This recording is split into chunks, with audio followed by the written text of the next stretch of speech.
تو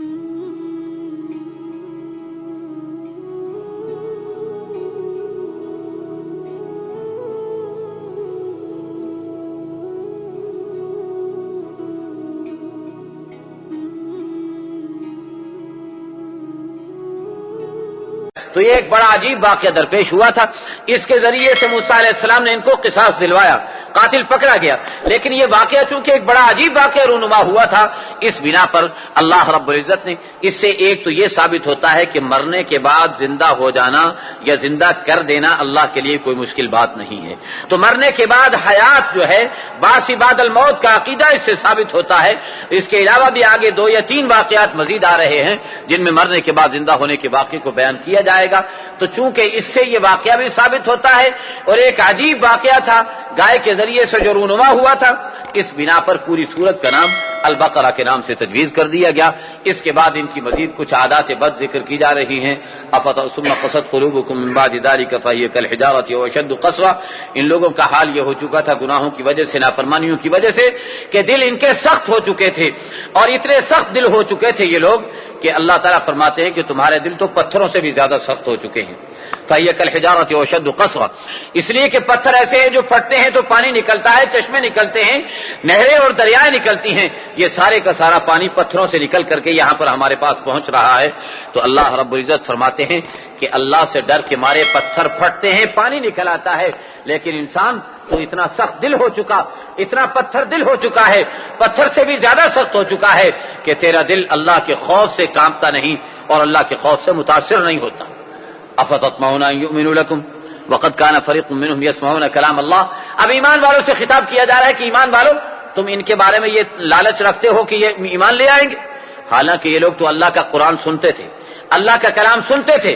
ثم یحرفونہ من بعد ما عقلوہ, پھر باوجود جاننے کے کہ اللہ کے کلام میں کوئی تغیر و تبدل نہیں کرنا چاہیے, پھر بھی اس کے اندر تبدیلیاں پیدا کر دیتے تھے. تو یہ تو ایسے بدطینت افراد ہیں جو اللہ کے کلام کو باوجود جاننے کے بدل دیا کرتے تھے. بھلا یہ لوگ تمہارے قرآن پر کیسے ایمان لانے کے لیے آمادہ اور تیار ہوں گے؟ اولا یعلمون ان اللہ یعلم ما یسرون وما یعلنون, کیا یہ لوگ جانتے نہیں ہیں کہ اللہ تمہارے ظاہری باتوں کو بھی جانتے ہیں, خفیہ باتوں کو بھی جانتے ہیں. فویل للذین یکتبون الکتاب بایدیہم, تو اللہ رب العزت فرماتے ہیں کہ جو اپنے ہاتھوں سے کتاب لکھیں اور اس کے اندر اپنی طرف سے الفاظ کا اضافہ بھی کر دیں, اپنی طرف سے من گھڑت باتیں اس کے اندر شامل بھی کر دیں, اور لوگوں کو یہ بتائیں کہ یہ اللہ کی طرف سے ہیں حالانکہ وہ اللہ کی طرف سے نہ ہوں, تو ایسے لوگوں کے لیے ہلاکت. میرے دوستو, جس طریقے پر یہ ہلاکت ان لوگوں کے لیے, ویسے آج کے انسان بھی اگر اس قرآن کریم میں اپنی طرف سے کوئی باتیں شامل کرنے کی کوشش کریں یا من مانے معانی اس قرآن کو پہنانے کی کوشش کریں, جس طرح ہلاکت بنی اسرائیل کے لیے تھی کہ وہ لوگ, یہودیوں کے لیے ہلاکت تھی کہ وہ لوگ اللہ کے کلام کو تبدیل کرتے تھے, اسی طرح آج بھی اگر قرآن کے معنی کو غلط معنی پہنانے کی کوشش کیے جائیں گی تو آج بھی ان لوگوں کے لیے ویسی ہلاکت, تباہی اور بربادی ہوگی. بار صورت قرآن کریم نے آگے بیان کر دیا کہ جن لوگوں نے بدعملی کے ذریعے سے اپنی زندگیوں کو تباہ کیا ہوگا وہ سیدھے جہنم میں جائیں گے, اور نیک اعمال کے ذریعے سے جن لوگوں کو نے اپنے اللہ کو راضی کر لیا ہوگا اولئک اصحاب الجنت هم فیہا خالدون, یہ لوگ جنت والے اس میں ہمیشہ رہیں گے. آگے کچھ مزید انعامات اور ان کے بعد اور ان کے بارے میں جو اللہ رب العزت نے ان سے وعدے لیے تھے, عہد و پیمان لیے تھے. والدین کا احترام کرنے کا وعدہ ان سے لیا گیا, اللہ کی عبادت کرنے کا ان سے وعدہ لیا گیا, باہمی طور پر ایک دوسرے کے ساتھ تعاون کرنے کا ان سے وعدہ لیا گیا. اس کو اللہ رب العزت نے ذکر کیا ہے. جس طرح میں نے عرض کیا کہ یہ جو بنی اسرائیل کے بارے میں ذکر کیا جا رہا ہے, ان کی عادات بد کا تذکرہ کیا جا رہا ہے. دوسرے لفظوں میں آپ یوں سمجھ لیجئے کہ ملزمین پر فرد جرم عائد کی جا رہی ہے, ان کو ملزم ٹھہرایا جا رہا ہے کہ تمہیں امامت کے منصب سے ہٹا کر مسلمانوں کو امامت کے منصب پر فائز کیا جا رہا ہے. تو اے بنی اسرائیل, تمہیں امامت کے منصب سے کیوں ہٹایا جا رہا ہے؟ تمہارا یہ جرم ہے, تمہارا یہ جرم ہے, تمہارا یہ جرم ہے. تو گویا فرد جرم ان پر عائد کی جا رہی ہے. یہ سارے کے سارے جرائم ان کے بیان کر کے اور ان پر فرد جرم عائد کرتے ہوئے بتایا جا رہا ہے کہ تمہیں امامت کے درجے سے دنیا انسانیت کی رہنمائی کے منصب سے تمہیں معزول کیا جا رہا اور ہٹایا جا رہا ہے. ان کی ایک عادت یہ تھی, جیسے میں نے آپ سے عرض کیا کہ ان سے وعدہ تو یہ لیا گیا تھا کہ تم باہمی طور پر ایک دوسرے کے ساتھ تعاون کرو گے, ان سے یہ وعدہ لیا گیا تھا. لیکن یہ لوگ تعاون کرنے کی بجائے کیا کرتے تھے کہ ایک دوسرے کی گرفتاری کے اندر بھی مدد اور تعاون کرتے تھے, اور جب وہ گرفتار ہو جاتے تو ان کے چھڑانے کے لیے بھی اپنا پیسہ خرچ کرتے اور استعمال کرتے تھے. اور آپ یہ دیکھیں گے یہودیوں اور عیسائیوں کی عادت آج تک چل رہی ہے.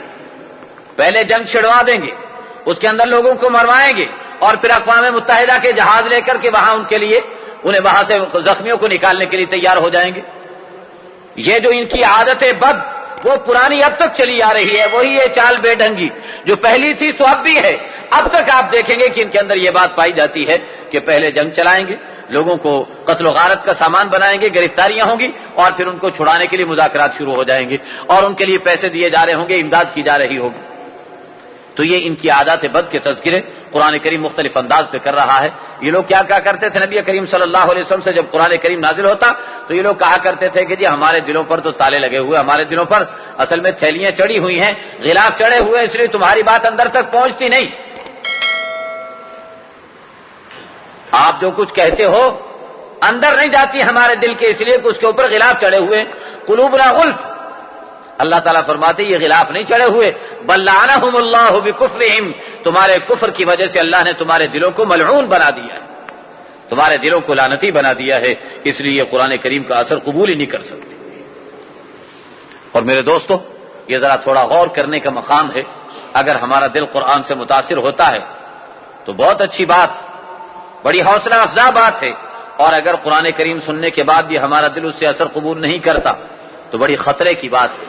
کہیں ایسا تو نہیں کہ بل لعنہم اللہ بکفرہم والوں میں اس کا کچھ حصہ ہماری طرف بھی آ رہا ہو. اس بنا پر اپنے دلوں کو اپنے گناہوں پر توبہ استغفار کر کے قرآن کریم کی مجلس میں بیٹھیے تاکہ یہ قرآن کریم ہمارے دلوں پر اثر انداز ہو اور ہمارے دلوں پر اپنا اثر ڈالے، اور ان دلوں کے اندر ایمان اور عمل کی قوت بیدار ہو اور پیدا ہوتی چلی جائے. اس کے بعد آگے ان کی اور عادات بد کے تذکرے کرتے ہوئے ایک ان لوگوں کا کہنا یہ تھا کہ جبرائیل ہمارا دشمن ہے. کیا کہتے تھے؟ جبرائیل ہمارا دشمن ہے. کیوں؟ اس لیے کہ جبرائیل قرآن لے کر کے آتے تھے اور قرآن کریم میں ان کے بارے میں تذکرے ہوتے تھے، ان کی عادات بد کا تذکرہ قرآن کریم کے اندر کیا جاتا تھا. تو کہنے لگے جبرائیل ہمارا دشمن ہے، ہم اس کی بات نہیں مانیں گے. یہ ہمارا کوئی دوسرا فرشتہ وحی لے کر کے آئے تو ہم مانیں گے، جبرائیل کی وحی کو ہم نہیں مانتے، یہ ہمارا مخالف اور ہمارا دشمن ہے.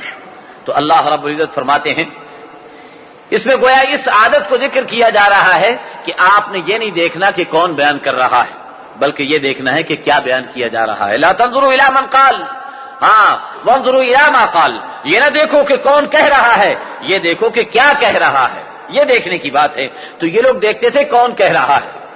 تو اللہ رب العزت نے فرمایا کہ جو میرا پیغام لے کر کے آ رہا ہے، یاد رکھنا من کان عدوا لجبریل فإنه نزله على قلبك بإذن الله مصدقا لما بين يديه وهدى وبشرى للمؤمنين من كان عدوا لله وملائكته ورسله وجبريل وميكال فإن الله عدو للكافرين. یاد رکھنا کہ جو جبریل کا دشمن ہے، جو دوسرے فرشتوں کا میکائیل کا دشمن ہے، یاد رکھنا کہ ان اللہ عدو للکافرین، اللہ بھی ان سب کا دشمن ہے. تو اللہ رب العزت نے یہ بتا دیا کہ اللہ کا پیغام لے کر جو دنیا والوں کے سامنے پیش ہو رہا ہے، اگر اس سے کوئی ٹکرائے گا اور اس سے کوئی دشمنی مول لے گا تو یاد رکھنا کہ یہ دشمنی اس کے ساتھ نہیں، قرآن سنانے والے کے ساتھ نہیں، بلکہ یہ دشمنی اللہ کے ساتھ مول لی جا رہی ہے. قرآن کریم یہ بتا رہا ہے اوَكُلَّمَا عَاهَدُوا عَهْدًا نَبَذَهُ فَرِيقٌ مِّنْهُمْ بَلْ أَكْثَرُهُمْ لَا يُؤْمِنُونَ. ہاں جب بھی یہ لوگ عہد کرتے ہیں، جب بھی یہ لوگ وعدے کرتے ہیں، اپنے وعدے سے مکر جاتے ہیں اور پھر جاتے ہیں. یہ ان لوگوں کی یہ بھی ایک عادت ہے بد، وعدہ کرنے کے بعد وعدے سے پھر جانا. میرے دوستو یہ بھی ان عادات بد میں اللہ نے اس کو ذکر فرمایا ہے جو بنی اسرائیل کے اندر پائی جاتی تھی. اس کے بعد ایک تذکرہ جادو کے بارے میں قرآن کریم نے یہاں پر کیا ہے. جادو کا تفصیلی تذکرہ انشاءاللہ سورہ طٰہٰ میں. جادو کے بارے میں اسلام کا کیا حکم ہے اسے سورہ طٰہٰ میں بیان کیا جائے گا. یہاں صرف اتنا عرض کروں گا کیونکہ بعض لوگوں کو شبہ ہو جاتا ہے کہ قرآن کریم نے فرمایا ہے کہ 2 فرشتے اترے تھے جن لوگوں نے جادو لوگوں کے سامنے پیش کیا تھا. تو لوگ کہتے ہیں کہ بھلا یہ کیسے ہو سکتا ہے کہ فرشتے جادو کریں. تو اس کے بارے میں تھوڑی سی بات کہہ کر کے آگے چل دوں گا. یہ اس بنا پر بعض لوگوں نے سرے سے اس کا انکار کیا. وہ کہتے ہیں وما انزل علی الملکین ببابل ہاروت و ماروت، بابل میں ہاروت و ماروت پر کچھ نازل نہیں کیا گیا تھا. انہوں نے ماں کو یہاں پر نافیہ بنایا ہے لیکن یہ ان کی عربیت سے جہالت کی دلیل ہے.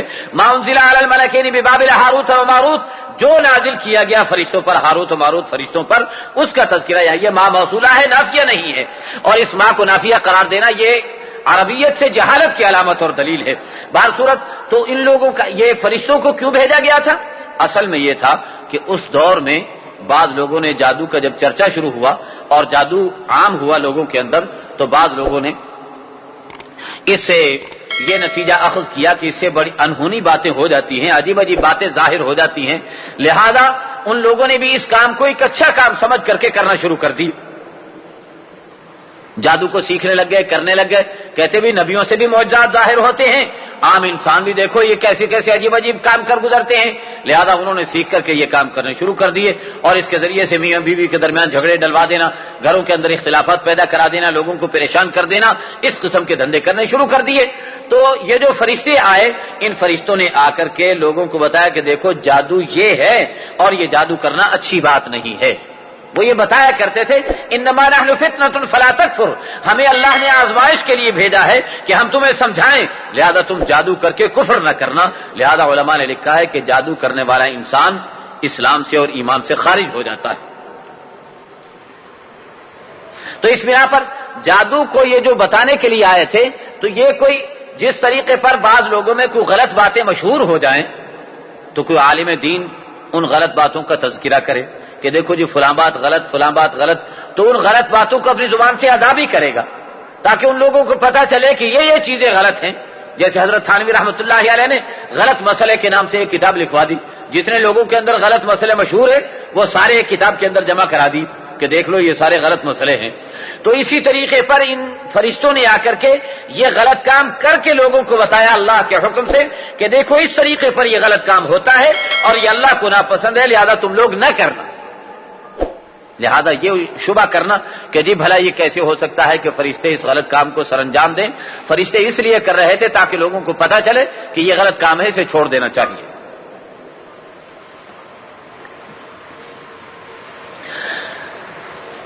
اس کے بعد آگے اللہ رب العزت نے یہودیوں کی ایک اور غلط عادت کو ذکر فرمایا ہے، اور وہ عادت یہ ہے ان کی یہودیوں کی کہ ان کے دلوں میں جو بغض اور کینہ پایا جاتا تھا اسلام کے بارے میں، قرآن کے بارے میں، نبی اکرم صلی اللہ علیہ وسلم کے بارے میں، لہذا حضور اکرم صلی اللہ علیہ وسلم کے بارے میں اپنے دلوں کی بھڑاس نکالنے سے کبھی بھی یہ لوگ باز نہیں آتے تھے، حتیٰ کہ اللہ کے نبی کی مجلس میں آتے تو بھی ایسی ایسی حرکتیں کرتے، خطاب کرنے کے لیے ایسے الفاظ استعمال کرتے کہ اس میں حضور اکرم صلی اللہ علیہ وسلم کی اہانت کا پہلو نکلتا تھا، اعوذ باللہ من ذالک، ایسے الفاظ استعمال کرنا جس سے نبی کی توہین ہوتی ہو، اس انداز پر الفاظ استعمال کرتے۔ راعنا، صحابہ کرام یہ لفظ کہتے تھے راعنا، راعنا کے معنی اے اللہ کے نبی ہماری رعایت کیجیے، یعنی دوبارہ کہہ دیجیے، ہمیں آپ کی بات سمجھ میں نہیں آئی، ہماری رعایت میں آپ ایک دفعہ اسے دوہرا دیجیے۔ تو یہ لوگ کیا کرتے راعینا، راعینا، اور راعینا کے معنی ہوتے ہیں ہمارا چرواہا، اے ہمارے چرواہے، اے ہمارے چرواہے، یہ لفظ اس انداز پر استعمال کر دیتے تھے حضور اکرم صلی اللہ علیہ وسلم کے بارے میں۔ اور بعض لوگ کہتے ہیں کہ رائنا کا لفظ یہ ان کی اپنی زبان کے اندر، یہودیوں کی زبان میں یہ گالی کا لفظ تھا، ایسے شخص کے لیے استعمال ہوتا تھا جو بد اصل تھا، اور وہ لوگ عربیت کا فائدہ اٹھاتے ہوئے اپنی زبان کے لفظ عربی میں اس انداز پر بولتے تھے کہ زومانہ لفظ بنا دیتے تھے، اپنی زبان کے اعتبار سے گالی بناتے اور عربی والے اسے سمجھتے کہ یہ ہمارے لیے مناسب لفظ استعمال کر رہے ہیں، بہر صورت اپنے دل کا کوڑ اور اپنے دل کے کینے کا اظہار اس انداز پر کیا کرتے تھے۔ تو اللہ رب العزت نے منع کر دیا صحابہ کرام کو کہ ایسا لفظ تم استعمال ہی نہ کرو جس سے یہودی جو ہے وہ ناجائز فائدہ اٹھانے کی کوشش کریں۔ یا ایھا الذین آمنوا لا تقولوا راعنا وقولوا انظرنا واسمعوا، لہذا تم دوسرے انداز پر اللہ کے نبی کو خطاب کر لیا کرو۔ بہر صورت حضور اکرم صلی اللہ علیہ وسلم کو ایسے انداز پر خطاب کرنا جس طرح عام لوگوں کو خطاب کیا جاتا ہے، اللہ رب العزت نے اس سے منع فرمایا ہے۔ لا تجعلوا دعاء الرسول بینکم کدعاء بعضکم بعضا، رسول کو تم پکارتے وقت ایسا نہ کرو جیسا کہ تم آپس میں ایک دوسرے کو پکارا کرتے ہو۔ تو معلوم ہوا کہ نبی کو پکارنے کا انداز وہ نہیں ہونا چاہیے جیسے آج کل نعتیں اور غزلیں گائی جاتی ہیں اور اس میں نبی کو اس انداز پر پکارا اور خطاب کیا جاتا ہے جیسے ایک عام انسان کو، ایک عام بازاری زبان نبی کے لیے استعمال کی جاتی ہے۔ میرے دوستو، اس سے بڑی نبی کے لیے اہانت آمیز اور کیا بات ہو۔ بارصورت یہ یہودیوں کا طریقہ کہ نبی کے لیے بازاری زبان کو استعمال کیا جائے۔ نبی کریم صلی اللہ تعالی علیہ وسلم کے لیے احترام قرآن کریم نے بھی ملحوظ رکھا ہے اور امت مسلمہ سے بھی اس بات کا تقاضا کیا ہے کہ امت مسلمہ بھی اللہ کے نبی کا احترام کرے۔ اور پھر اس کے بعد یہ بتایا کہ یہودیوں کی عادت کیا ہے، یہودی یہ چاہتے ہیں کہ کہ نبی ایمان والوں کو ایمان سے پھیر دے اور ہٹا دے. ایمان والوں کو ایمان سے ہٹانے کے لیے مختلف ہیلے بہانے تراشتے ہیں تاکہ ایمان والوں کو ایمان سے پھیر دیا جائے. لیکن یہ یاد رکھو کہ ایمان والوں کے طریقے پر چل کر اگر یہودیوں کے طریقے پر چل کر ایمان کو چھوڑ دیا تو جس طریقے پر یہودیوں کی ہلاکت کا سامان بنا ہے ایسے انسان بھی ہلاک اور تباہ و برباد ہو کر کے رہیں گے. اور یہ چاہت ان کی اس وقت بھی تھی اور آج بھی یہودی اور عیسائی یہی چاہتے ہیں کہ مسلمان اپنے دین کو چھوڑ دیں, اپنے ایمان اور اسلام کو چھوڑ دیں, اسلام کا نام لیتے رہے, عملی طور پر اسلام اور ایمان پر نہ چلیں. جیسے پہلے چاہتے تھے ویسے آج بھی چاہتے ہیں. یہودی اور عیسائی کبھی مسلمان کا دوست نہیں بن سکتا. ہاں پھر اس کے بعد کچھ مزید باتیں ذکر کی گئی ہیں جن میں قرآن کریم یہ کہہ رہا ہے کہ ہاں بعض احکام ایسے آتے تھے, بعض احکام ایسے آیا کرتے تھے کہ جن میں اللہ رب العزت سابقہ حکم کو ختم کر دیتے اور نیا حکم مسلمانوں کو دے دیا جاتا تھا. اور بعض ایسے بھی ہوتا تھا کہ اسلام یہ تو کہتا کہ پہلے نبی جو تھے ان پر بھی اللہ کی طرف سے وحی اتری تھی. اسلام اسے تسلیم کرتا ہے کہ پہلے نبیوں پر جو وحی اتری وہ بھی اللہ کی طرف سے اتری. تو وہ کہتے تھے جی جس اللہ نے پہلے حکم دیا اب بعد میں دینا کیوں چھوڑ دیا؟ اس حکم کو بھی تو وہ پہلے والا بھی تو اللہ ہی کا حکم تھا. تو اللہ رب العزت فرما رہے ہیں کہ اللہ اپنے پہلے حکم کو جب چاہیں منسوخ کر دیں, جب چاہیں مؤخر کر دیں, جب چاہیں نیا حکم لے آئیں. اللہ قادر مطلق ہے, جیسے چاہیں جب چاہیں اپنا حکم نافذ کر سکتے ہیں. اور انسان یہ اللہ کا نظام ہے. انسانیت کی عمر کے لحاظ سے, انسانیت کے معیار کے لحاظ سے اللہ کے احکام اترتے ہیں انسان پر. لہذا جب جو حکم مناسب تھا اس وقت وہ حکم دے دیا, جب اس حکم کی ضرورت نہ رہی اللہ اس حکم کو منسوخ کر دیا کرتے ہیں.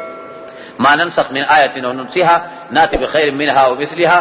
اللہ فرماتے ہیں کہ ہم کسی حکم کو اگر منسوخ کرتے ہیں یا اس کو مؤخر کرتے ہیں تو اس سے بہتر حکم پھر انسانوں کو عطا فرما دیا کرتے ہیں, یا اس کا نعم البدل ہم انسان کو عطا فرما دیا کرتے ہیں.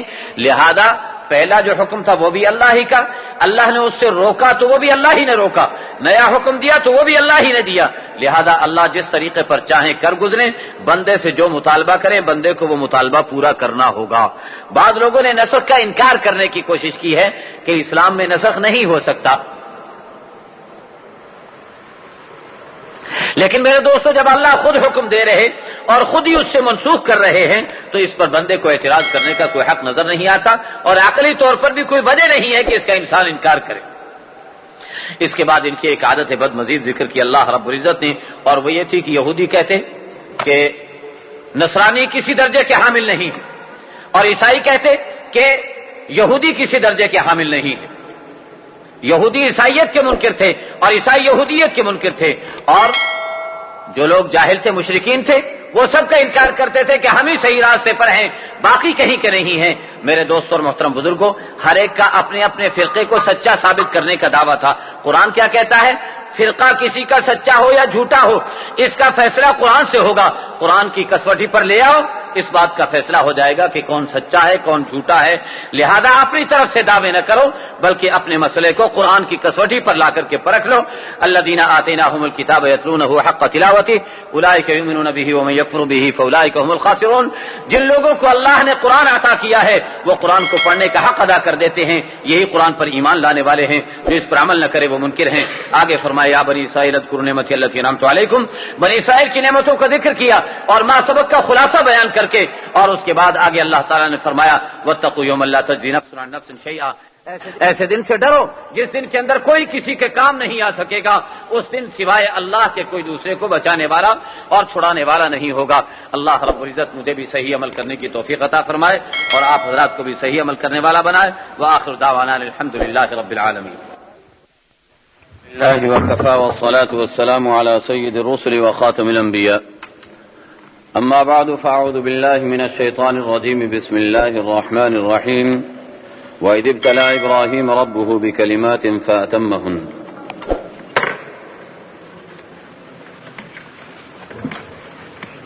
گزشتہ بیانوں میں بنی اسرائیل کا تذکرہ بڑی شرح و بسط کے ساتھ گزر چکا, ان کی عادات بد کا بیان ہوا. اب یہاں سے اللہ رب العزت ایک ایسی شخصیت ایک ایسا گھرانہ اور ایک ایسی ذات کا تذکرہ فرما رہے ہیں کہ جن کی زندگی معیاری زندگی ہے، انسانیت کے لیے ایک ماڈل اور ایک نمونہ ہے۔ حضرت ابراہیم علیہ السلام اور ان کا گھرانہ اور خاندان۔ اللہ رب العزت نے حضرت ابراہیم علیہ السلام کو دنیا والوں کے لیے بطور نمونہ پیش فرمایا ہے۔ حضرت ابراہیم علیہ السلام کو کیا کر رہے ہو؟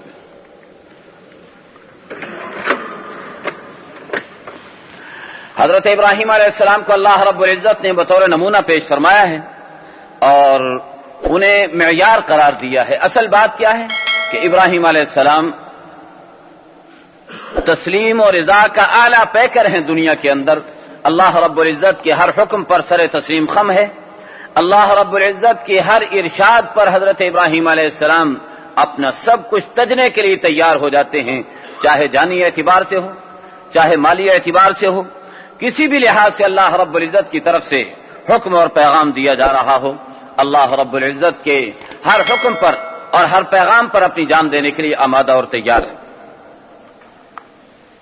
چنانچہ اللہ رب العزت نے ابراہیم علیہ السلام کو دنیا والوں کے سامنے